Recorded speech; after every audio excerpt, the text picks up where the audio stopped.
Ben, bienvenue. Je peux peut-être commencer à me présenter. Mon nom c'est Charles, je suis consultant indépendant. Je travaille depuis quelques années là, avec le CREC pour faire, et d'autres acteurs là, du milieu de la conservation pour faire des formations sur les standards pour la conservation et l'utilisation de l'outil Miradi. Alors, content de vous avoir avec moi ce matin. Euh, on regarde rapidement le plan de formation. Donc, c'est une formation c'est ça, qui a été faite là, un peu rapidement. Donc, normalement, j'essaie d'avoir plus d'informations sur qui sont les participants. Question de faire des formations qui sont plus personnalisées, là, puis qui répondent vraiment à vos besoins. Mais là, j'ai aucune idée qui vous êtes. J'ai aucune idée de votre niveau de connaissance par rapport aux standards pour la conservation ou pour Miradi, ce qui n'est pas idéal, mais donc c'est ça. Fait que c'est juste pour vous avertir là, que normalement, je fais des formations qui sont plus personnalisées. C'est ça, c'est juste pour, disons, que vous ayez des attentes un petit peu plus réalistes.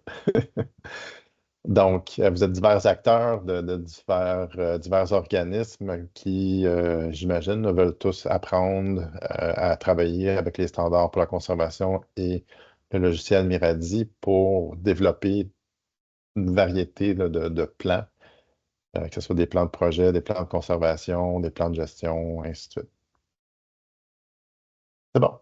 Euh, c'est ça, je vous ai montré rapidement à l'écran là, le site des standards pour la conservation. Donc, s'il y a des gens dont le français n'est pas la langue maternelle là, ou le document principal est disponible en plusieurs langues, là. Vous pouvez choisir celle qui vous plaît le plus. Parfait. Donc, tout le monde voit bien mon écran. Super. La présentation va être partagée là, en version PDF. Même chose, là, tu sais, euh, les- la formation que je vous donne, c'est des formations gratuites disponibles en ligne. Donc, c'est vraiment l'esprit des standards pour la conservation, c'est que le plus possible, les choses sont partagées gratuitement en plusieurs langues. Euh, donc, on va regarder rapidement si ça vient de où les standards pour la conservation. Donc, c'est une pratique là, basée sur les données scientifiques et la gestion adaptative. Donc, on va regarder rapidement c'est quoi ça exactement. On va regarder les différents types d'utilisation des standards pour la conservation. Finalement, on va regarder vraiment l'introduction aux standards, la version 4.0. La version 5 est en développement en ce moment, donc qui devrait être lancée l'année prochaine, en 2025. Et on va regarder des outils et des aides. Donc, qu'est-ce que c'est la gestion adaptative? Ben, en conservation, il y a beaucoup de complexité, il y a beaucoup d'incertitudes. Euh, Malheureusement, la nature ne répond pas vraiment souvent aux directives des chargés de projet. Donc, on ne sait pas vraiment comment les systèmes vont réagir. Donc, il faut mettre en place des pratiques de gestion adaptative pour mesurer si ce qu'on fait, ça fonctionne, pour pouvoir répondre à ces questions-là. Est-ce qu'on fait les bonnes choses? Est-ce qu'on le fait bien? Et ultimement, est-ce que notre projet a un impact? Est-ce qu'on change quelque chose dans le monde? OK, c'est ça qu'on veut faire et il faut mettre en place la gestion adaptative pour être capable de répondre à ces questions-là. Il y a tout plein de cycles de gestion adaptatifs dans le monde. Vous en avez probablement déjà vu dans d'autres emplois, dans d'autres contextes. Donc, ce qui est bien avec les standards pour la conservation, c'est qu'ils ont déjà fait le travail depuis les 20 dernières années d'aller chercher tout ce qui est intéressant dans d'autres domaines, puis ramener ça au domaine de la conservation. Donc, vous n'avez pas besoin de faire ça. À chaque 5 ans, là, les experts se mettent ensemble pour aller chercher les meilleures pratiques et les intégrer dans les standards pour la conservation. Donc, vous n'avez pas besoin de faire ce ménage-là.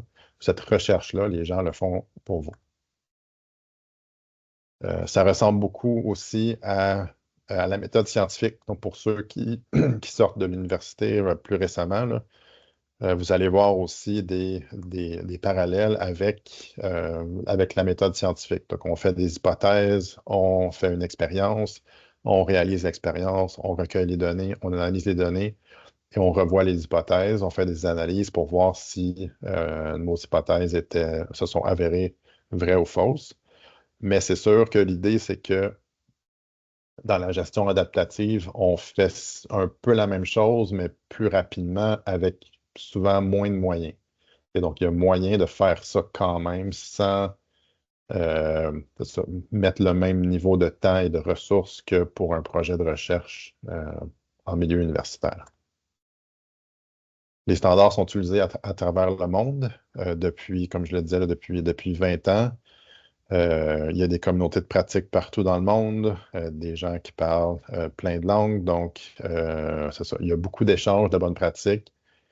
Et c'est aussi la valeur là, des standards pour la conservation, c'est que ça facilite les échanges. Donc, ici, on voit, il y a des gens de plusieurs organismes. Si chacun a son propre cadre de gestion de projet, après ça, faire des projets collaboratifs, ça va être vraiment un casse-tête. Tu sais, vous n'allez pas parler le même langage, vous n'allez pas utiliser les mêmes outils. Si tout le monde utilise les standards pour la conservation, c'est pas essentiel, mais si tout le monde utilise Miradi, ça va être encore plus facile. On peut vraiment, en temps réel, là, gérer des projets collaboratifs ensemble entre organisations.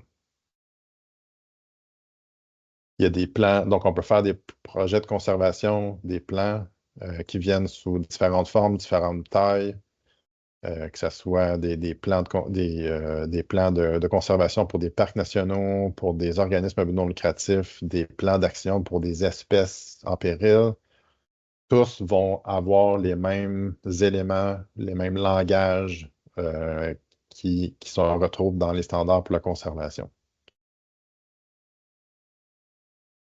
Un exemple de projet, disons, un peu hors norme, là, juste pour voir la variabilité des projets.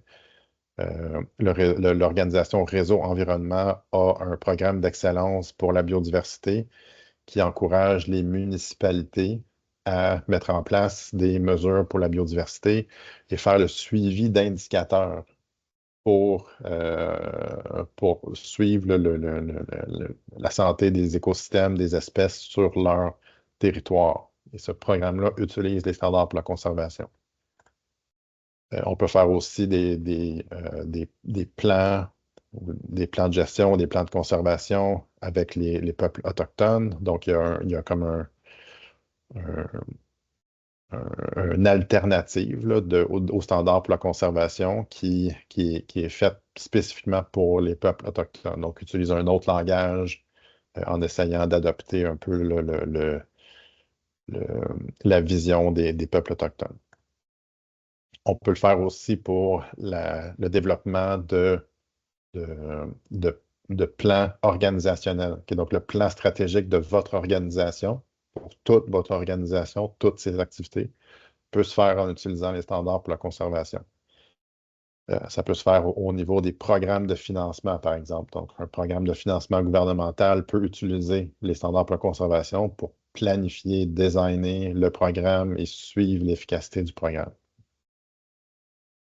Ceci étant dit, si vous utilisez les standards pour la conservation, c'est pas, c'est pas, il n'y a rien d'obligatoire là-dedans. OK? Donc, vous l'utilisez, vous l'adaptez comme vous voulez. OK? Donc, on voit ici, il y a différentes organisations, conservation de la nature, qu'est-ce que disent les normes pour la conservation par Canada. Donc, euh, les termes peuvent varier entre organisations, mais on a toujours le langage des standards pour la conservation qui est un langage commun entre organisations.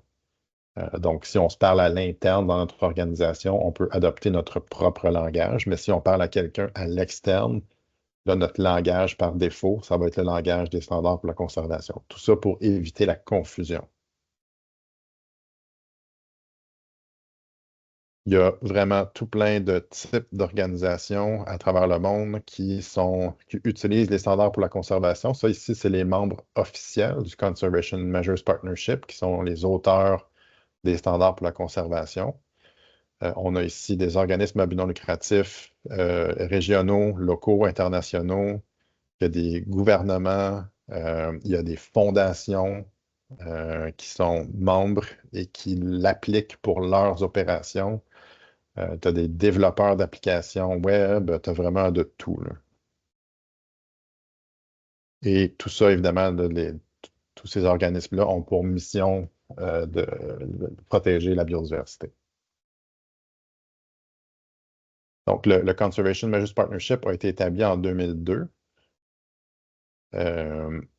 C'est ça, à cette époque-là, là, ils se sont rendus compte que tout le monde est en train de développer leur propre cadre de référence à l'interne. Donc, il y avait énormément de duplication d'efforts entre les organisations. Donc, ils se sont dit, il faut qu'on arrête ça. On n'a pas les ressources pour comme, gaspiller cet argent-là. Donc, on va se mettre ensemble.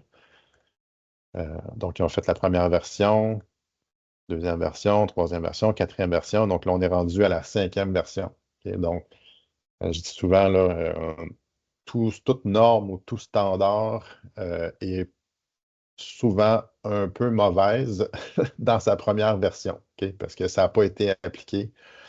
C'est seulement une fois que c'est appliqué pour plusieurs centaines, si ce n'est pas des milliers de projets sur une période de 5, 10, 20 ans. Là, on est rendu avec un projet, un produit qui est vraiment mature. OK? Les standards pour la conservation, c'est utilisé depuis 20 ans par des centaines d'organisations à travers le monde, des milliers de projets, des dizaines de milliers de personnes. OK? Donc, c'est vraiment un produit qui est solide. Les derniers chiffres, là, en 2020, il y avait environ 700 coachs, donc des personnes qui forment d'autres personnes. Là, on va être rendu encore plus, un chiffre encore plus élevé, là. Donc, c'est ça l'idée, c'est qu'on crée un mouvement mondial de partage de ressources puis de formation pour que on soit plus efficace en tant que secteur. Est-ce qu'il y a des questions par rapport avant qu'on tombe là, vraiment dans le qu'est-ce que c'est les standards pour la conservation, donc par rapport à d'où ça vient?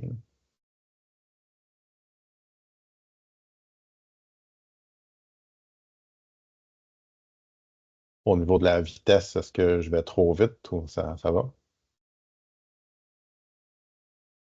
Bon. OK, donc je vais essayer de vous démontrer que les standards pour la conservation, c'est pas si compliqué que ça. OK? C'est sûr que c'est une boîte à outils. OK? Donc, si tu essaies d'utiliser comme, je sais pas moi, si tu sais, s'il faut que tu changes tu sais, que tu répares un trou dans le mur, tu sais, puis que tu ouvres ta boîte à outils, puis que tu te dis, je vais utiliser tous les outils dans ma boîte à outils pour réparer le trou dans le mur. OK? Tu vas perdre ton temps. OK? Il faut utiliser les outils qui sont nécessaires à la résolution de notre problème. Et les autres, on ne les utilise pas. C'est la même chose pour les standards pour la conservation. Donc, vous prenez la portion des standards qui s'applique à votre projet et le reste, vous ne l'utilisez pas. OK? Je n'ai jamais utilisé tous les éléments des standards pour la conservation pour aucun de mes projets. OK? Donc, il faut vraiment s'enlever ça de la tête, là. Vous n'êtes pas obligé de faire toutes les étapes. Vous faites ceux qui sont importantes pour vous. Donc, mais en gros, c'est un cadre de planification de la conservation, un cadre adaptatif basé sur les preuves. Les preuves, ça peut être plein de choses. Ce n'est pas juste la littérature scientifique, là, ça peut être vos connaissances à vous, les connaissances d'autres gestionnaires, les connaissances autochtones. Tout ça, c'est des preuves, OK, qui facilitent la planification collaborative de la conservation. On travaille ensemble au lieu de travailler en silo. Je vais juste regarder quelle heure là, pour m'assurer qu'on est dans les temps.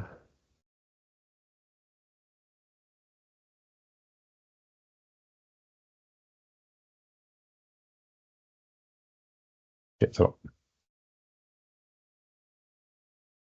Donc, ça, c'est les standards pour la conservation en une image.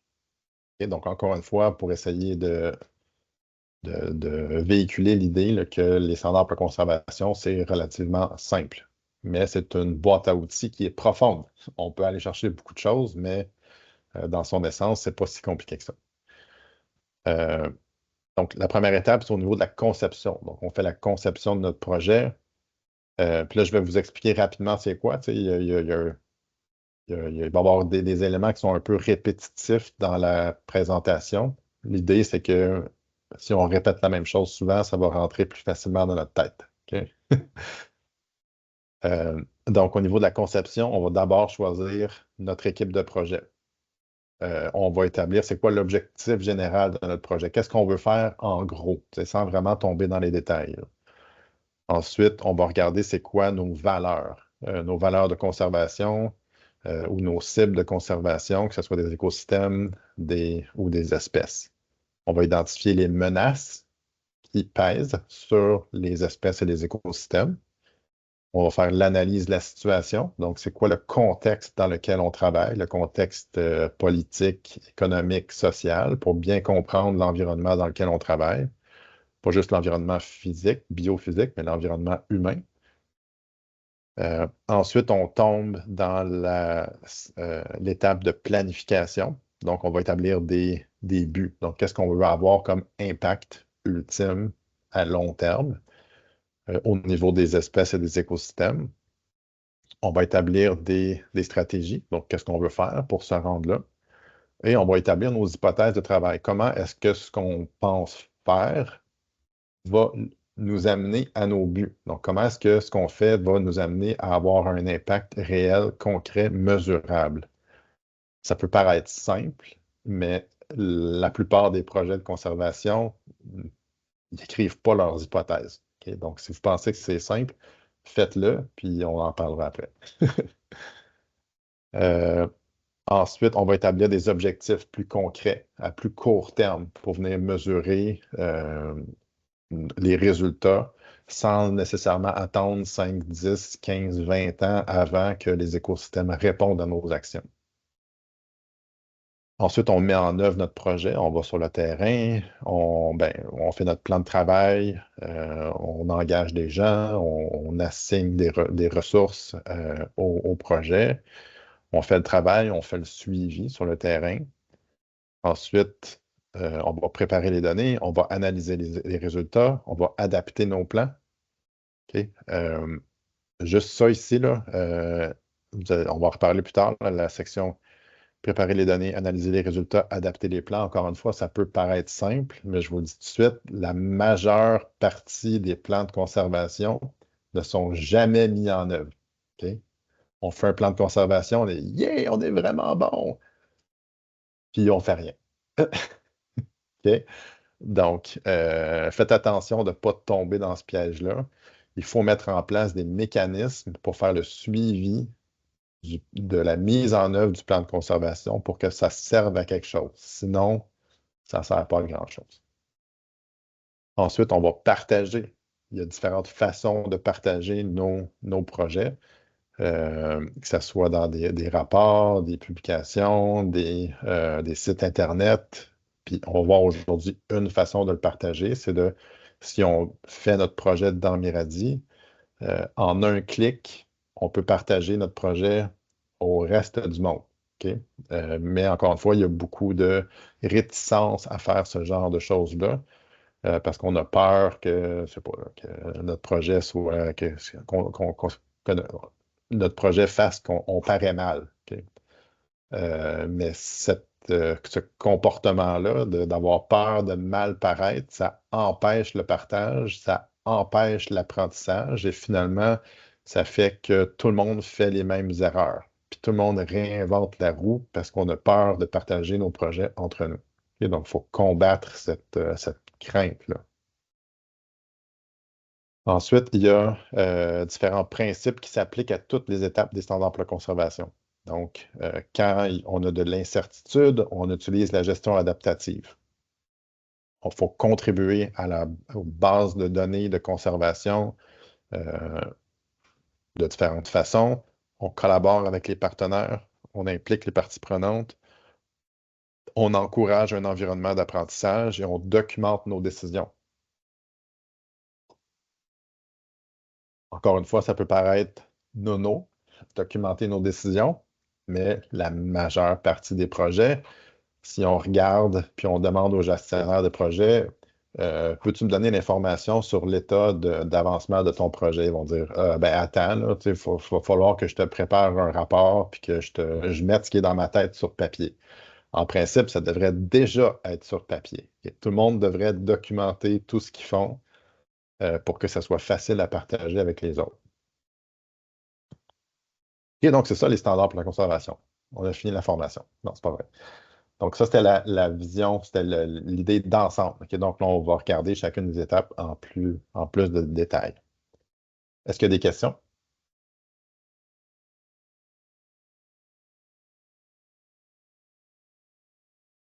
Bon. Est-ce que tout le monde est réveillé? Marcos. Marco. Oui, Marcos, avec un S, merci. Pourrais-tu répéter ce que tu as dit par rapport au, non, c'était l'impact, les résultats des projets? L'impact devait être concret et mesurable. Oui, on va en reparler tantôt. C'est au niveau donc, des buts et des objectifs. Donc, c'est ça, on va voir comment est-ce qu'on peut établir des buts, des objectifs qui sont SMART, donc spécifiques, mesurables, puis là, je me souviens plus de l'acronyme, là, mais orientés dans le temps. Ouais, ouais, ouais. OK, merci. Autre question?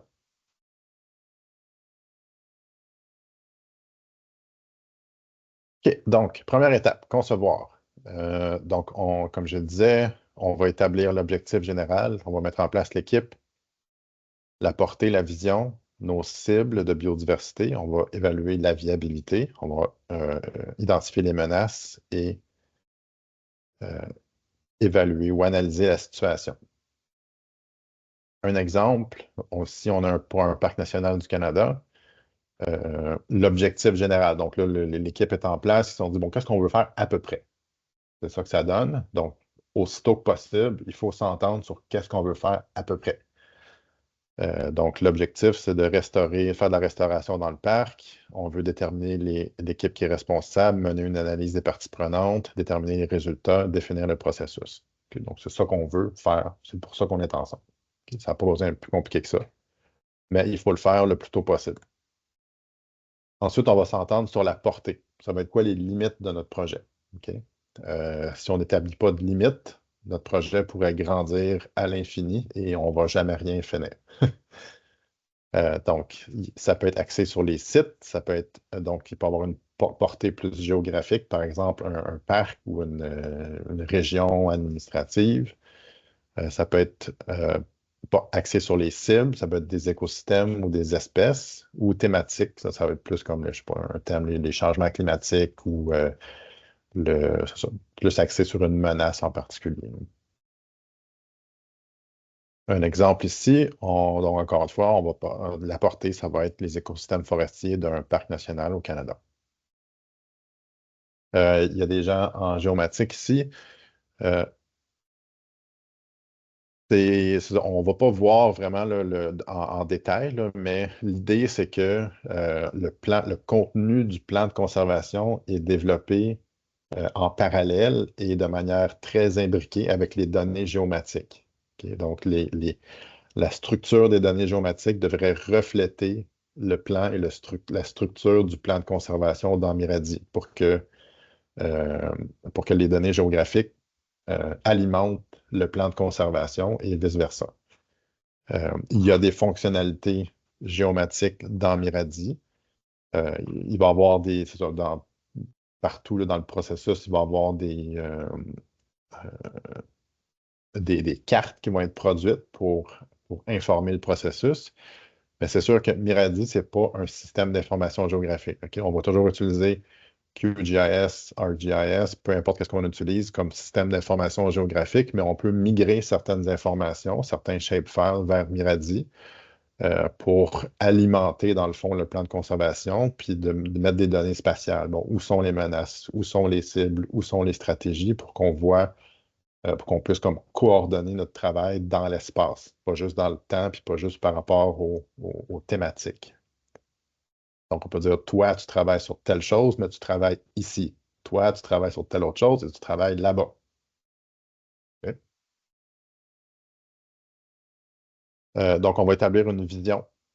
La vision, ça va être la seule place dans les standards pour la conservation où on met des fleurs et des arcs-en-ciel et des lapins. OK? C'est la seule place où c'est correct de le faire.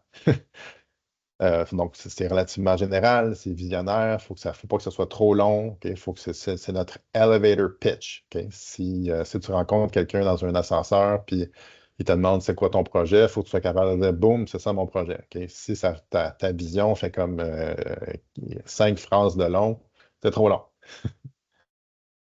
Donc, un exemple de vision, une forêt boréale rythmée par les battements de sabots des orignaux, par les pas des Micmacs et par les chants des oiseaux de la forêt.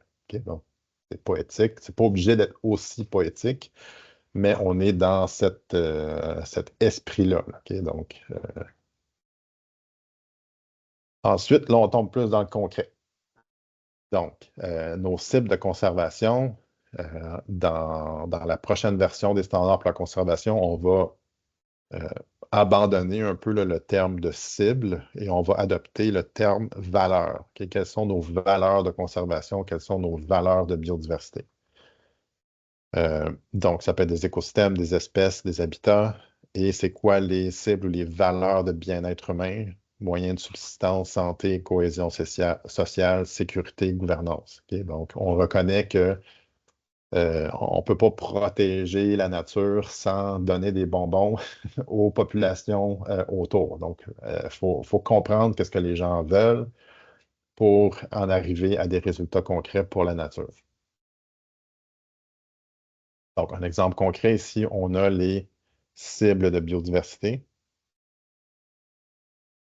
qui ont été développées pour l'Atlas de conservation des basses terres du Saint-Laurent. Donc, on a des espèces focales, donc des cibles d'espèces, hirondelles, le martinet ramoneur, mais aussi on a des cibles, euh, disons, plus naturelles, là, des alevars, des milieux forestiers, milieux humides, milieux aquatiques, mais on peut avoir aussi des systèmes qui sont influencés par les humains, donc des friches, des cultures pérennes, qui sont aussi des écosystèmes qui ont une grande valeur écologique, même si c'est des systèmes qui sont anthropisés. Donc, on va établir c'est quoi les services, si on veut. Tout ça, c'est optionnel, OK? Donc, si on veut, on peut identifier les services écosystémiques, que ce soit l'eau potable, la nourriture, les opportunités de loisirs, les icônes culturelles. Et donc, l'idée, c'est on peut montrer aux gens la logique entre nos cibles de conservation, qui est, disons, les écosystèmes aquatiques, les services écosystémiques, par exemple, de donner de la nourriture aux populations. Dans ce cas-ci, c'est le saumon. Bien-être humain, ben, on a des populations qui ont accès à de la nourriture de qualité. Et ensuite, on peut évaluer la viabilité, l'état de santé des écosystèmes et des espèces. Donc, on peut le faire rapidement. Donc, dans l'exercice, on va voir deux méthodes. On le fait rapidement ou on le fait à l'aide d'indicateurs plus précis. Tout ça éventuellement pour mener à l'identification de l'état de santé. Donc, on veut savoir est-ce que la viabilité est faible, c'est pas en bon état, il faut faire quelque chose, sinon l'écosystème va disparaître. Si c'est moyen, si c'est bon, si c'est très bon, la cible ou l'écosystème est en très bonne santé, et puis on peut la laisser comme ça, puis elle va continuer de bien fonctionner sans aucune intervention. Ça, c'est un exemple. Donc, c'est le fichier Meradi de la classe de conservation où on voit qu'on a identifié pour chacune des cibles des attributs écologiques, des indicateurs. Dans les indicateurs, il y a des seuils. Donc, au niveau de la superficie du territoire occupé par les alevars, si c'est moins que 295 dans les basses terres du Saint-Laurent au complet, c'est pas bon. Si c'est plus que 305, c'est très bon. Et on est venu mesurer on était où à une date précise. Et au niveau des menaces, qu'est-ce que c'est les menaces? C'est des activités humaines, OK, qui dégradent la viabilité des cibles. Ça peut être la récolte non durable, l'exploitation pétrolière, construction de routes, des eaux usées, les espèces envahissantes ou peut-être les activités humaines qui favorisent là, l'étalement des espèces envahissantes. Et on veut être aussi précis qu'on peut au niveau des menaces. Il faut faire attention, là, encore une fois, là, dans le langage, là, le menace, là, ça peut, étant donné qu'on va identifier qui, donc qui fait ça. Pas pour pointer du doigt, pas pour que la personne ou le groupe se sente visé, là. C'est pas ça le but, c'est qu'on veut savoir avec qui on doit travailler. Ok? On veut savoir c'est qui fait ça.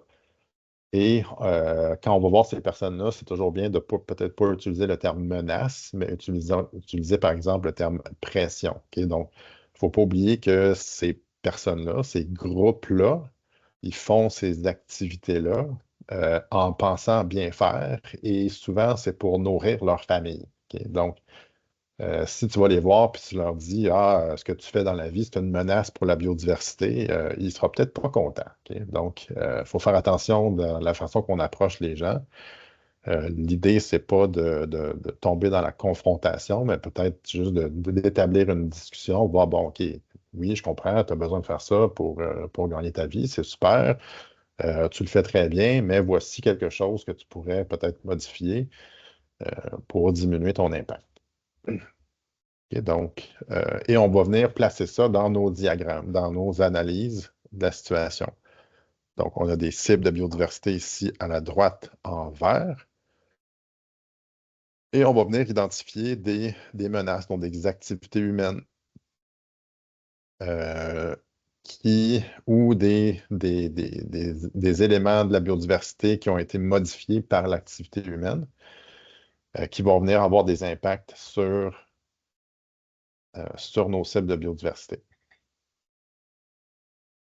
Ensuite, on peut aussi, comme on l'a fait avec les cibles, les écosystèmes, les espèces, on peut établir non pas la viabilité, mais on peut classer les menaces pour dire lesquelles sont les plus importantes. Donc, on peut faire ça en évaluant la portée, la gravité, l'irréversibilité des menaces pour dire est-ce que c'est une menace faible ou une menace très élevée. Et donc, ça, encore une fois, c'est l'exemple de l'évaluation des menaces de l'Atlas des basses terres du Saint-Laurent. Donc, on peut venir voir dans le tableau ici. Ça, c'est un exemple un peu beaucoup plus complexe que ce que vous allez voir probablement dans vos projets, là.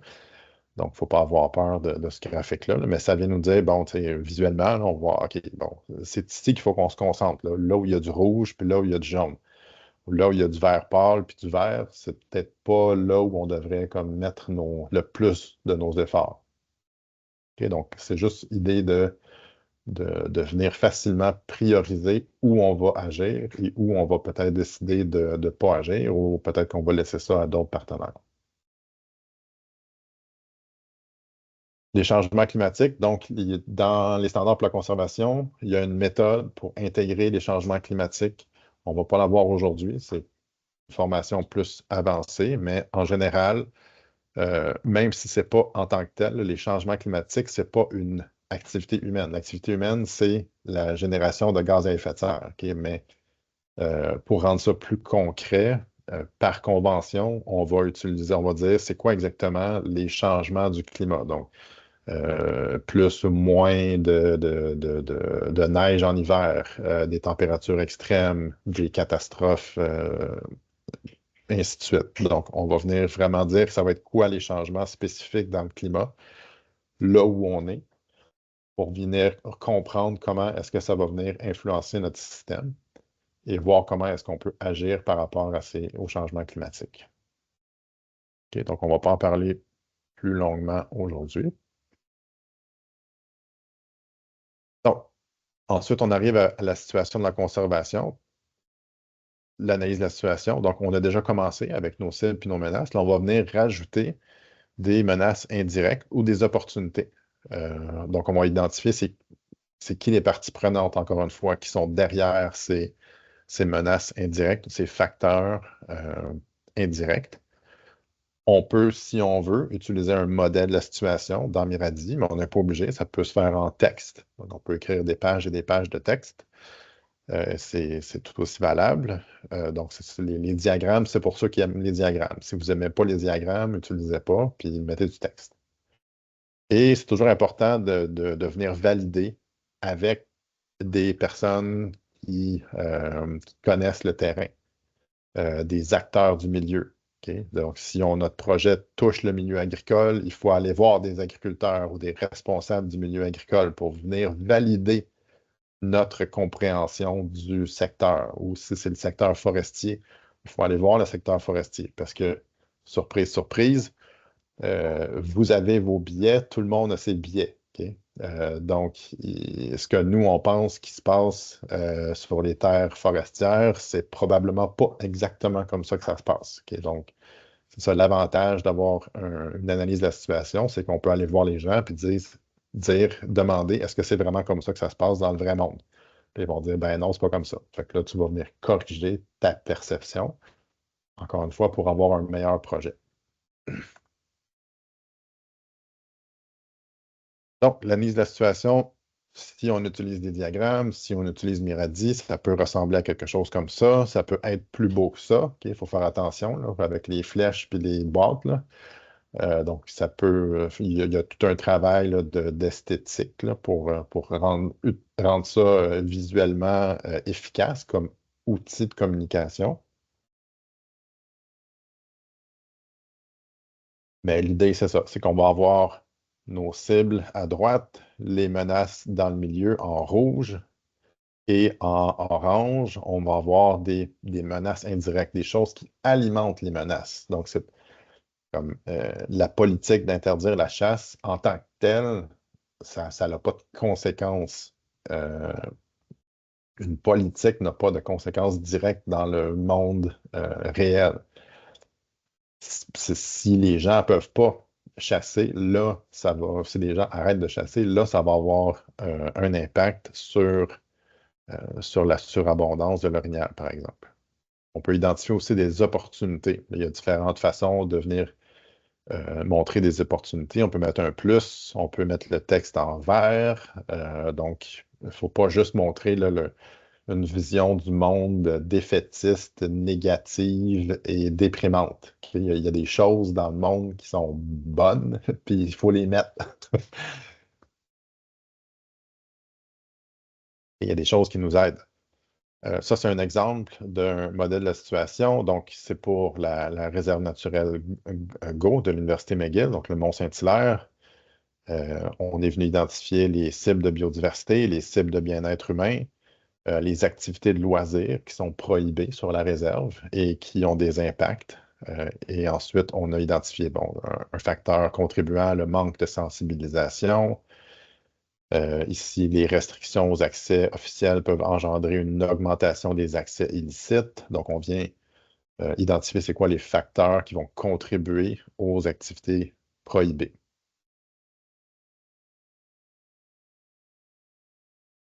Et donc, on a touché un peu à ça dans le vidéo sur les diagrammes. Il y a différentes façons de faire des diagrammes. Vous pouvez le faire dans Miro. Il y a des avantages et des inconvénients d'utiliser Miro ou Miradi. Ça peut se faire aussi, ça peut se faire très bien maintenant qu'il n'y a plus de pandémie. Ça peut se faire dans des rencontres en personne avec des post-it sur un mur. Donc, ça fait des beaux activités interactives. Et on a juste à prendre des post-it de la même couleur, comme donc vert pour les cibles de conservation, rose, rouge pour les menaces, puis orange pour les facteurs contribuants. Puis on peut venir développer des analyses de situation en personne dans des ateliers interactifs. Donc, il faut juste choisir le bon outil pour nos besoins.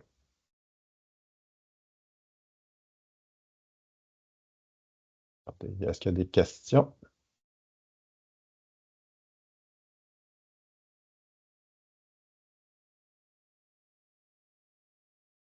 Ça va?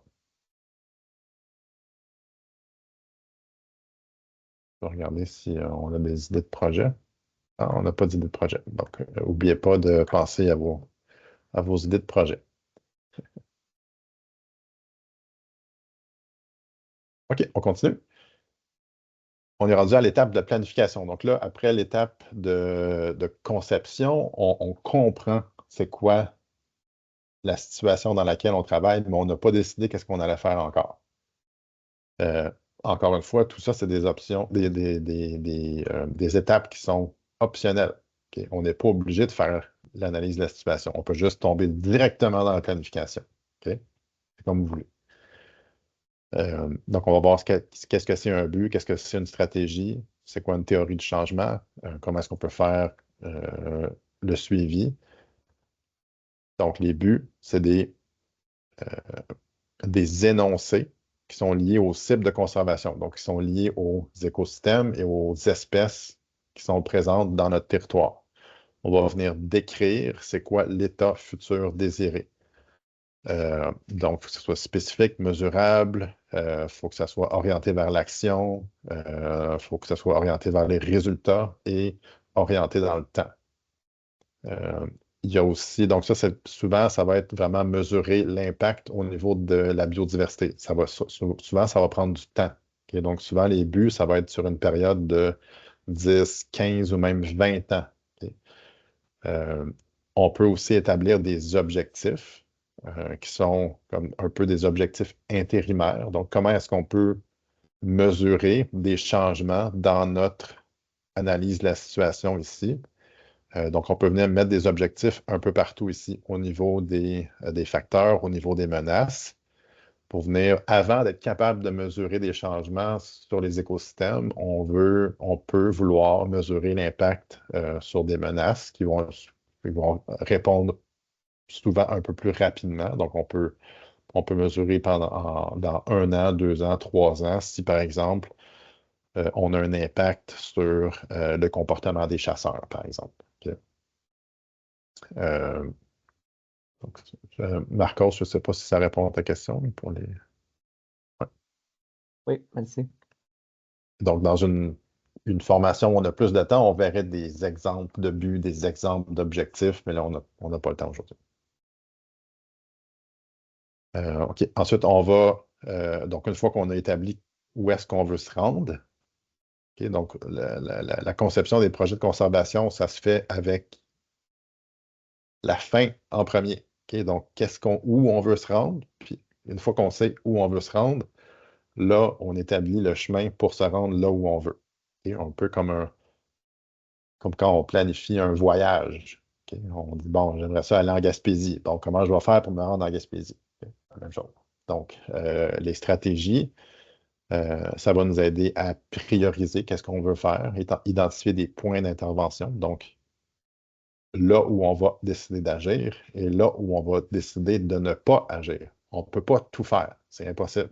Et donc, il faut prioriser. On fait des recherches sur les stratégies existantes. On peut générer des nouvelles stratégies et sélectionner les stratégies qui sont les meilleures selon nous.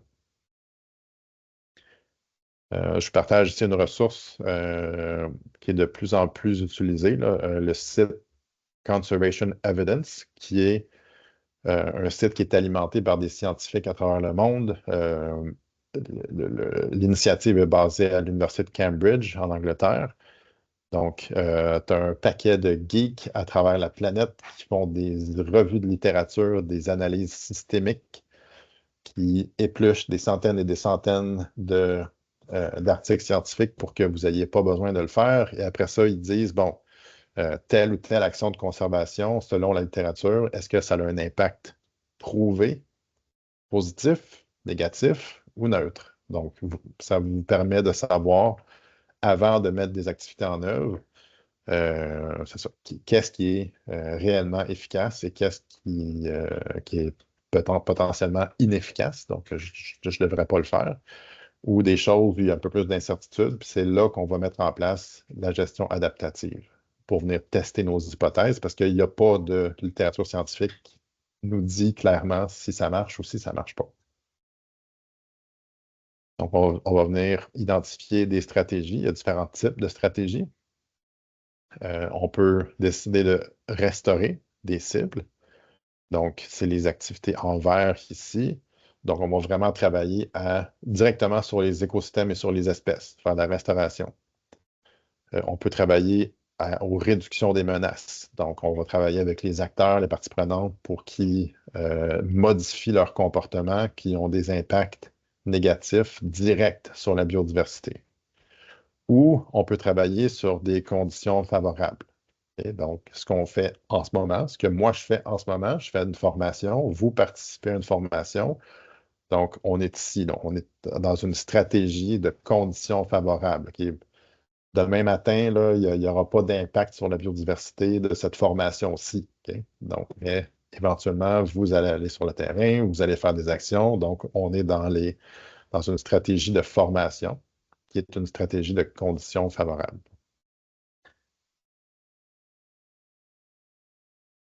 OK, donc, je disais tantôt, euh, on veut faire la différence, bien comprendre c'est quoi la situation actuelle. Donc là, ici, on a une belle tortue qui se fait ramasser par un crochet, par un hameçon. Et dans le futur, on va avoir une belle tortue qui est libre, qui se promène dans la mer, qui est heureuse. OK, donc, il faut bien quantifier, il faut bien décrire c'est quoi la situation actuelle et c'est quoi la situation future. OK? Et la différence entre les deux, ça va être notre stratégie.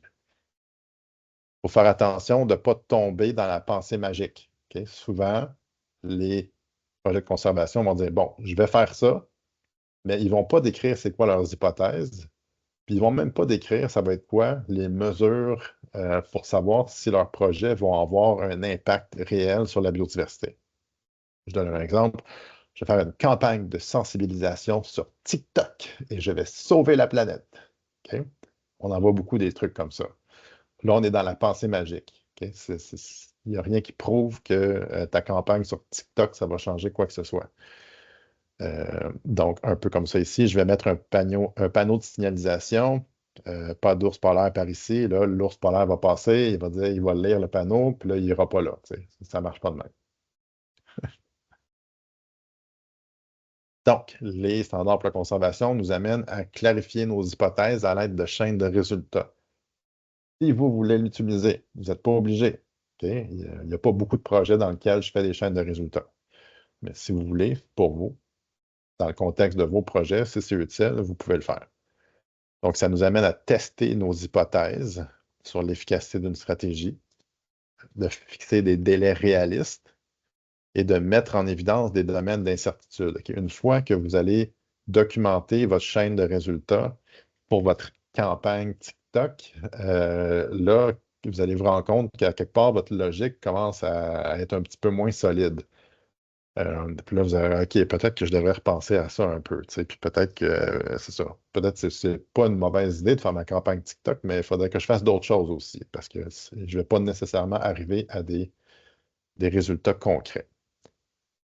Donc, on va venir ici documenter c'est quoi la chaîne de choses qui va se passer dans le temps entre ma stratégie TikTok jusqu'aux écosystèmes. OK? Comment est-ce que je vais me rendre à un impact mesurable sur les écosystèmes?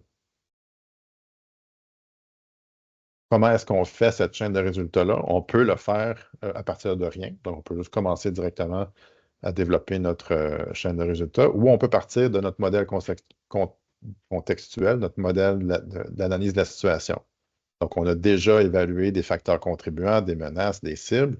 Donc, mais ça, c'est la situation actuelle. On décrit la situation qui se passe en ce moment. Donc, on va juste transformer ça en comment est-ce qu'on aimerait que la situation soit dans le futur. Et donc, au lieu de dire les visiteurs tracent des nouveaux sentiers, on va transformer ça en phrase qui décrit comment est-ce qu'on veut que les visiteurs se comportent. Donc, les visiteurs restent sur les sentiers. Les visiteurs ne sont pas sensibilisés à l'impact. Les visiteurs se soucient du parc national. OK?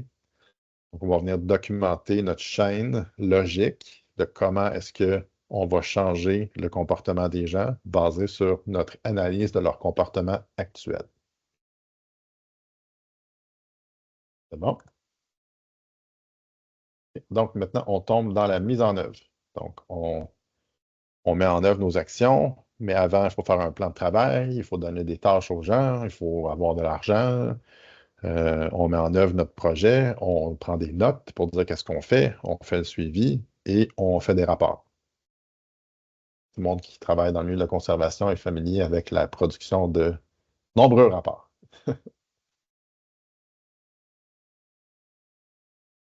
Encore une fois, les standards pour la conservation, Miradi, peut nous aider à générer des rapports plus facilement. plus rapidement. Donc, on va avoir un exemple dans l'atelier où on va, en 1 heure et quelques minutes, vous allez réaliser un plan de conservation et vous allez peser sur un bouton, puis ça va générer un rapport qu'après ça, vous allez pouvoir envoyer à vos bailleurs de fonds. OK? C'est ça l'idée, c'est que tout ça se fait beaucoup plus rapidement. Donc, on passe moins de temps à faire des choses qu'on n'aime pas faire pour avoir plus de temps et d'argent pour faire des choses qui sont plus importantes que de faire des rapports. Et donc, on va mettre en place un plan de travail, des calendriers, on va dire aux gens c'est quoi qu'ils devraient faire. On va faire notre budget, on va mettre en œuvre notre plan. Miradi peut nous aider à faire le suivi de l'avancement de nos actions, de voir où sont les problèmes, où sont les choses qui vont bien. Donc, dans des réunions d'équipe, après ça, c'est super facile on regarde toutes nos actions, puis on dit aux gens, bon, les choses qui vont bien, on ne veut pas en entendre parler. On n'a pas le temps, malheureusement. On vous félicite tous, mais on se concentre sur les choses où il y a des problèmes. Pas parce qu'on veut pointer des gens du doigt, puis, hey, toi, tu as des problèmes dans ton projet, t'es pas bon. Non, on est là pour t'aider à trouver des solutions si tu as des problèmes.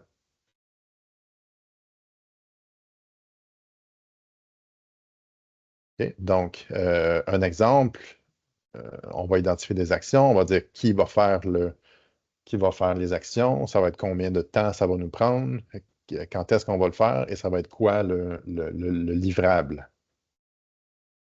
Même chose au niveau du suivi. Donc, c'est bien beau d'identifier des indicateurs, mais faut les mesurer. Donc, il faut qu'on prévoie dans notre budget du temps et de l'argent pour qu'il y ait des gens qui mesurent la santé des écosystèmes pour voir si ce qu'on fait a un impact. Ensuite, préparer, analyser, adapter.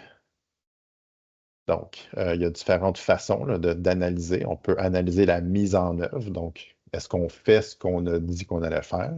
On peut analyser l'efficacité. Donc, est-ce qu'on change des choses au niveau du comportement des gens? Et l'impact. Est-ce qu'on change des choses au niveau de l'état de viabilité des cibles, des écosystèmes et des espèces? Il faut l'évaluer, puis ensuite, il faut s'adapter. OK? Ça, je vous le dis tout de suite, l'adaptation, encore une fois, la grande majorité des projets ne se rendent jamais là. OK?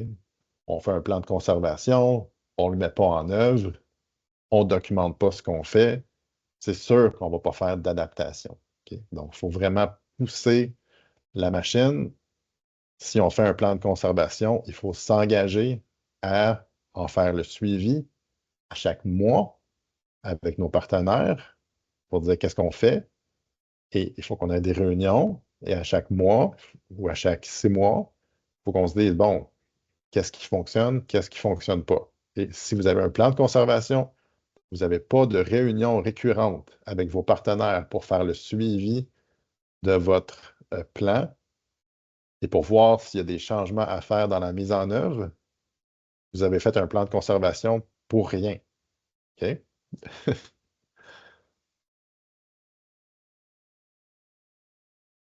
Donc, il y a différentes façons de mesurer ou de voir comment est-ce que notre plan évolue. Donc, évidemment, il y a des mesures qui prennent plus de temps, il y a des mesures qui prennent plus d'argent. Donc, il faut juste choisir les indicateurs en fonction de nos budgets. Donc, ici, on a ici l'axe du temps pour voir le changement. Donc, voir le changement par rapport à nos stratégies, c'est plus rapide. Changement par rapport à la réduction de la menace, c'est un petit peu plus long. Puis changement au niveau des cibles, c'est beaucoup plus long. Et ça coûte aussi plus d'argent. Mais on ne veut pas nécessairement avoir tous des indicateurs reliés aux stratégies parce que c'est plus rapide, parce que ça coûte moins cher. On veut en avoir, oui, mais il faudrait laisser de l'argent et du temps pour en avoir au niveau des menaces et au niveau des cibles. Ensuite, on partage, donc il faut documenter, pour contribuer à l'ensemble des données scientifiques et pratiques. Donc, pas obligé de toujours rédiger des articles scientifiques. Si vous pouvez le faire, bravo. Sinon, ça peut être juste des rapports internes, externes, des publications, web, ainsi de suite.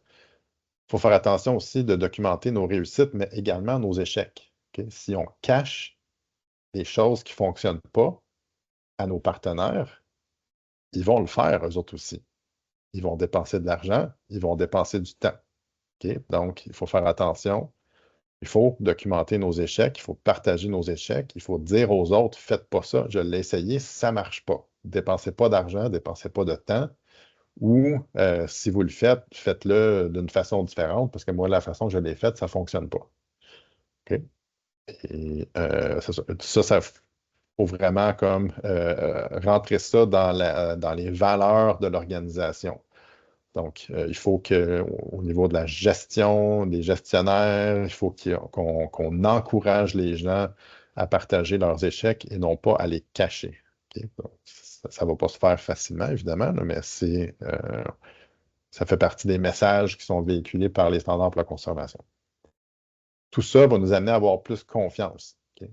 Si on sait ce qui ne fonctionne pas, ben, on peut avancer de l'avant, avancer avec plus de confiance.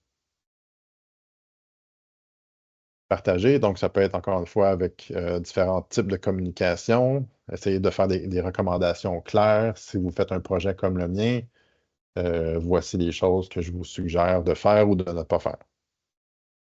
Favoriser l'apprentissage, il y a différentes façons. On peut le faire on peut le faire à l'interne, donc on peut comme nous-mêmes nous auto-évaluer pendant nos rencontres récurrentes de suivi du projet. On peut demander des évaluations ou des audits externes. Ça prend un peu plus de temps, ça coûte un peu plus cher, mais ça a beaucoup plus de valeur. Donc, c'est une tierce partie qui va venir nous évaluer notre projet, puis dire, bon, selon ce que j'ai regardé, telle chose, ça a super bien été, telle autre chose, vous pourriez le faire différemment dans un futur projet. Tout ça dans le but de s'améliorer. OK? C'est pas le but, c'est pas de pointer du doigt et de dire, t'as mal fait ta job.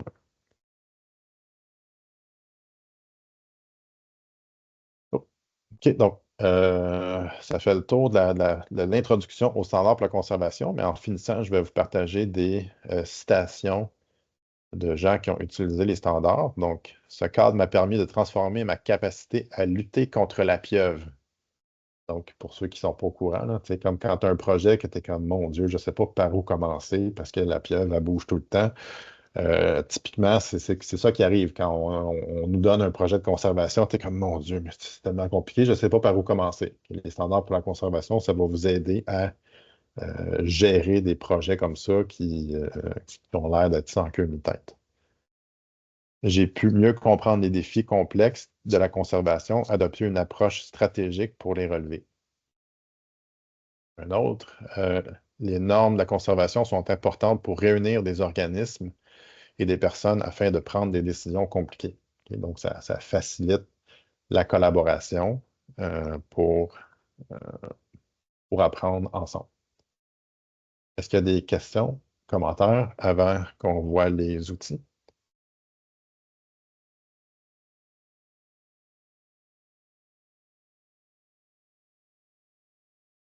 Laura? Oui, j'aimerais savoir, pour toute la partie de analyse des données, est-ce que vous prenez compte comme des données, comme est-ce qu'il y a plus en partie statistique aussi qui se prend en compte? Est-ce qu'on peut ajouter des données plus quantitatives puis avoir ça dans les résultats aussi, ou ça serait vraiment à part? Ben, il y a pas comme, il y a pas les standards pour la conservation ne donnent pas de directives claires par rapport à l'analyse statistique de vos données. OK? Mais si vous récoltez vos données en suivant les standards pour la conservation, après ça, ça va être beaucoup plus facile de faire des analyses statistiques solides. Donc, une fois que, par exemple, vous avez établi des indicateurs, que vous avez établi une méthode standardisée, et que vous avez documenté les mesures dans le temps. Après ça, puis tout ça, c'est fait de manière standardisée. C'est beaucoup plus facile de faire des analyses statistiques. Mais non, ça ne va pas dans ce détail-là de est-ce qu'on fait des. Là, mes cours de statistiques sont loin, là, des ANOVA. Mais on peut ajouter cette information-là, disons qu'on trouve qu'une menace est plus importante qu'une autre. Est-ce que c'est possible Absolument. d'ajouter ça? OK. Oui, oui. Donc, vous pouvez dire, bon, cette menace-là est plus importante. Comment est-ce qu'on va faire le suivi de cette menace? On choisit un indicateur Après ça, on peut faire notre design expérimental, mais tout ça, à partir du design expérimental, là, on tombe comme à l'extérieur des standards pour la conservation, mais toute la réflexion avant va nous aider à faire un design expérimental qui est beaucoup plus solide. Merci. C'est ça. Puis après ça, là, si on rentre des données dans Miradi, ben là, c'est ça. Toutes les données sont standardisées. C'est beaucoup plus facile. On peut faire comme toutes les manipulations possibles et imaginables dans Excel là, de nos données là, pour faire des analyses statistiques là, ou dans R ou peu importe. Là.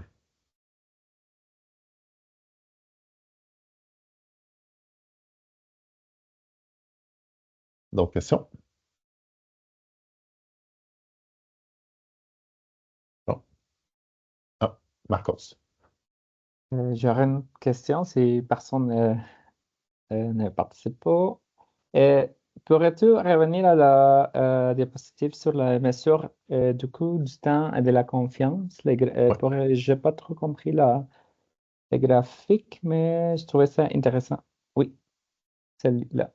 Ouais, donc par exemple, disons, on a ici notre cible, c'est la, je vais dire un peu n'importe quoi, la grive de Bicknell, qui est un oiseau qui a besoin de sapins, ok, ou d'épinettes. Et là, notre menace, ça peut être une surpopulation de cerfs ou d'orignal qui vont venir manger l'habitat de la grive de Bicknell. Puis s'il y a des gens qui sont spécialistes en grive de Bicknell, vous allez trouver que je dis des conneries, là, mais c'est un exemple. Et notre activité ici, on va venir changer la politique dans un parc national, par exemple, qui interdisait la chasse à l'orignal pour que ça soit permis. Donc, on veut qu'il y ait des chasseurs qui vont abattre des orignaux, qui vont diminuer la pression sur les écosystèmes, qui vont augmenter la population de grives de Bicknell. OK? Donc, euh, ici, je peux mesurer. Bon, est-ce que la politique a été changée? La politique du parc national, là, je peux dire oui. Bon, dans un an, la politique est mise en place. Maintenant, c'est permis de faire de la chasse contrôlée. Et donc, ça ne coûte pas très cher, ça ne prend pas beaucoup de temps. Après ça, est-ce qu'on a effectivement plus de chasseurs sur le terrain? Et est-ce qu'on a effectivement plus de récoltes d'orignal? OK, donc, on peut dire oui, c'est permis, mais il n'y a personne qui va venir chasser parce que c'est pas intéressant ou peu importe. Donc, mais ça va prendre 2, 3, 4, 5, peut-être même 10 ans de voir est-ce qu'on a eu un impact sur la population d'orignal et est-ce qu'il y a des chasseurs? Et éventuellement, est-ce qu'on a un impact sur la population de grives de Bicknell? Ben ça va prendre peut-être plus 10 ou même 20 ans. Euh, et ça va prendre beaucoup plus. Tout ça prend aussi plus d'argent. Donc, de faire euh, regarder le nombre de permis qui ont été donnés pour des chasseurs, ça prend un peu plus d'argent. Faire des suivis de la population d'orignal, ben là, ça se peut que faut que tu aies des hélicoptères ou peu importe. Faut que tu mettes des caméras sur le terrain pour mesurer la population. Ensuite de ça, pour faire le suivi de la population de griffes de Bicknell, ben là, il faut que tu envoies des ornithologues à toutes les années, peu importe. Encore une fois, ça coûte plus cher, prend plus de temps. Donc, c'est juste de venir étaler, distribuer nos indicateurs un peu partout pour venir mesurer nos stratégies, les menaces et les cibles, mais avec le budget qu'on a. T'sais. Fait qu'on ne peut pas en mettre des dizaines partout. Là. Peut-être qu'on va en mettre 3, un à chaque. T'sais. Oui, OK. Oui, oui, je comprends. Merci. Merci, Marcos et Laurent, pour les questions. Est-ce qu'il y a d'autres questions?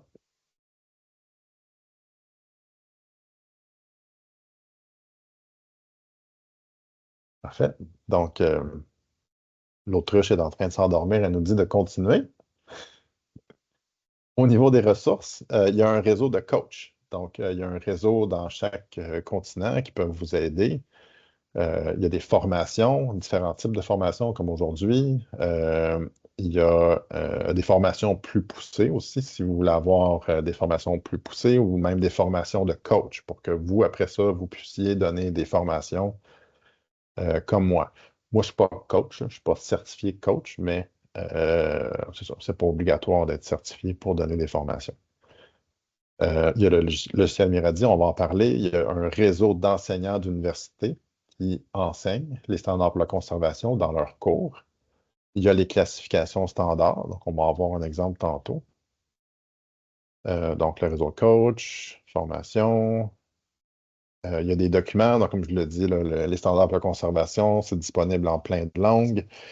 Il y a un site Internet avec plein d'autres ressources. Donc, je parlais de la méthode pour intégrer les changements climatiques. C'est une ressource. Donc, il y a plein de ressources comme ça sur des sujets variés qui sont attachés aux standards pour la conservation.